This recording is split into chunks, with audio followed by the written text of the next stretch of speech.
अमीन, ये 26 मई 1965 का वाक़या है। इंडिया पाकिस्तान की जंग ख़त्म हुए अभी 4 दिन ही गुजरे थे जब इंडिया के वज़ीर आज़म लाल बहादुर शास्त्री ने दिल्ली के रामलीला मैदान में हज़ारों लोगों के सामने खिताब करना शुरू किया।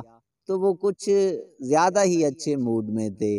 तालियों के शोर के दरमियान शास्त्री ने ऐलान किया कि पाकिस्तान के सदर अयूब ने कहा था कि दिल्ली तक चहलकदमी करते हुए पहुंच जाएंगे। वो इतने बहादुर आदमी हैं, रहीम और शहीम। मैंने सोचा कि उन्हें दिल्ली तक चलने की तकलीफ क्यों दी जाए, हम ही लाहौर की तरफ बढ़कर उनका इस्तकबाल करें।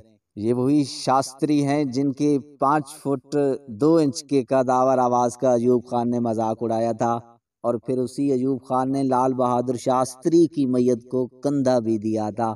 याद रहे कि लाल बहादुर शास्त्री का इंतकाल ताशकंद में मुआहदा ताशकंद के दौरान हुआ था, और अयूब खान भी मुआहदा के सिलसिला में ताशकंद गए हुए थे। लाल बहादुर शास्त्री के बेटे अनिल शास्त्री कहते हैं कि सन 1965 की जंग के दौरान अमेरिकी सदर लंदन जॉनसन ने लाल बहादुर शास्त्री को धमकी दी थी कि अगर आपने पाकिस्तान के खिलाफ जंग बंद नहीं की तो हम आपको PL 480 के तहत जो लाल गंदम भेजते हैं उसे बंद कर देंगे। उस वक्त इंडिया गंदम की पैदावार के हवाले से खुद कफील नहीं था। शास्त्री को ये बात बहुत बुरी लगी और उनकी इज्जत नफ्स को ठेस पहुंची। उन्होंने आवाम से कहा कि हम एक वक्त का खाना नहीं खाएंगे। अनिल शास्त्री कहते हैं कि लेकिन इस अपील से पहले उन्होंने मेरी अम्मा ललिता शास्त्री से कहा कि क्या आप ऐसा कर सकती हैं कि आज शाम हमारे यहाँ खाना न बने। मैं कल पूरे मुल्क से एक वक्त का खाना ना खाने की अपील करने जा रहा हूँ।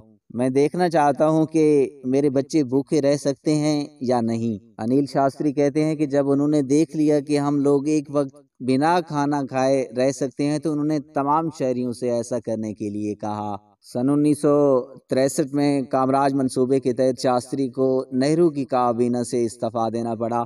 उस वक्त वो वजीर दाखिला थे। कुलदीप नीर कहते हैं कि उस शाम में शास्त्री के घर गया। पूरे घर में ड्राइंग रूम को छोड़कर हर तरफ अंधेरा छाया हुआ था। शास्त्री वहां अकेले बैठे अखबार पढ़ रहे थे। मैंने उनसे पूछा कि बाहर बिजली क्यों नहीं जल रही, तो उन्होंने जवाब दिया कि अब से मुझे घर का बिजली का बिल अपनी जेब से देना पड़ेगा, इसलिए मैं फजूल बिजली इस्तेमाल करना बर्दाश्त नहीं कर सकता। लाल बहादुर शास्त्री के दूसरे बेटे सनील शास्त्री भी उनके बारे में एक किस्सा सुनाते हैं। वो कहते हैं कि जब शास्त्री वजीर आज़म बने तो उनके इस्तकबाल के लिए उन्हें एक सरकारी गाड़ी दी गई। एक दिन मैंने बाबूजी के निजी सेक्रेटरी से कहा कि वो ड्राइवर को अम्बाला के साथ घर भेज दें।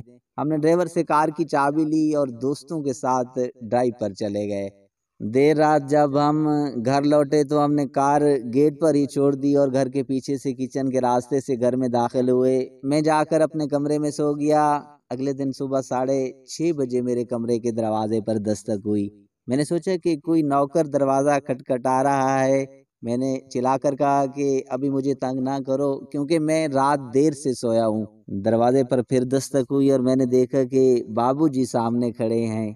उन्होंने मुझे मेज़ तक आने के लिए कहा जहाँ सब लोग चाय पी रहे थे। वहाँ अम्मा ने मुझसे पूछा कि कल रात तुम कहाँ गए थे और इतनी देर से वापस क्यों आए। बाबूजी ने पूछा कि तुम गए कैसे थे, क्योंकि जब मैं वापस आया तो तुम्हारी फिएट कार तो पेड़ के नीचे खड़ी थी। सनील शास्त्री कहते हैं कि मुझे सच बोलना पड़ा कि हम उनकी सरकारी अम्बाला में घूमने निकले थे। बाबूजी उस गाड़ी का तभी इस्तेमाल करते थे जब कोई गैर मुल्की मेहमान दिल्ली आता था। चाय पीने के बाद उन्होंने मुझसे कार के ड्राइवर को बुलाने के लिए कहा। उन्होंने ड्राइवर से पूछा क्या आप अपनी कार में कोई लॉग बुक रखते हैं। जब ड्राइवर ने हाँ में जवाब दिया तो उन्होंने पूछा कि कल अम्बाला कार कितने किलोमीटर चली है। ड्राइवर ने कहा 14 किलोमीटर। तो उन्होंने कहा कि इसे निजी इस्तेमाल की मद में दाखिल किया जाए और अम्मा से कहा कि फ़ी किलोमीटर के हिसाब से 14 किलोमीटर के जितना पैसे बनते हैं वो उनके निजी सेक्रेटरी को दे दें ताकि वो सरकारी खाते में जमा करवाए। तब से लेकर आज तक मैंने या मेरे भाई ने कभी किसी ज़ाती काम के लिए सरकारी कार का इस्तेमाल नहीं किया।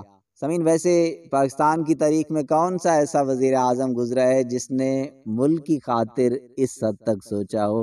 हमें आपके कमेंट्स का इंतज़ार रहेगा।